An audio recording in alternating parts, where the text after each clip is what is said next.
পয়লা বৈশাখ অনেকদিন আগেই চলে গেছে। বাড়িতে গেছিলাম আমাদের পুচকুগুলোকে জামা কাপড় দিতে, মাও এসেছিল। মা চলো কী কী দিয়েছে দেখাই তোমাদের। এই শাড়িটা এনেছে পিসির জন্য, আর ইনি এসে আমার ভিডিওটা নষ্ট করে দিচ্ছিল।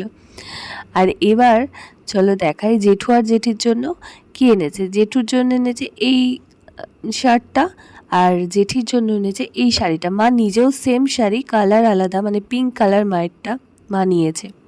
আর এবার চলো দেখাই পুচকুগুলোর জন্য কী এনেছে। এটা হচ্ছে নীলবাবুর জন্য হলুদ আর জিন্সের প্যান্ট, আর এইটা হলো রুদ্রবাবুর জন্য। এই জামাটাও খুব সুন্দর, পিঙ্ক কালারের।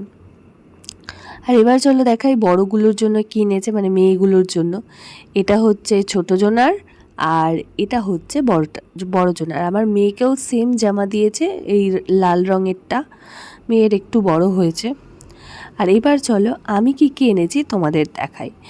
তো এই দুটো জামা এনেছি নীলবাবু আর রুদ্রবাবুর জন্য। এটা নীলের জামাটা হাত কাটার মধ্যে রয়েছে, আর রুদ্রবাবুর জন্য এনেছি একটা হলদে কালারের। এই যে এই জামাটা দুজনকে পরে কিন্তু বেশ সুন্দর লাগছিল। পয়লা বৈশাখে পরেনি, পরে একদিন পরেছে। আর এটা জেঠি এনেছে। আমি ভাবলাম একটু দেখাই তোমাদের, কি সুন্দর না বাচ্চাদের জামা, দেখতে তো ভীষণই ভালো লাগে। দোকানে গেলে মনে হয় অনেক কিছু কিনে নিই, যা দেখি তাই। আর এই দুটো দেখো আমি এনেছি আমাদের মেয়েগুলোর জন্য। এটা এনেছি ছোটো জনার জন্য, ছোটো ভাইজির জন্য, আর এটা বড় ভাইজির জন্য।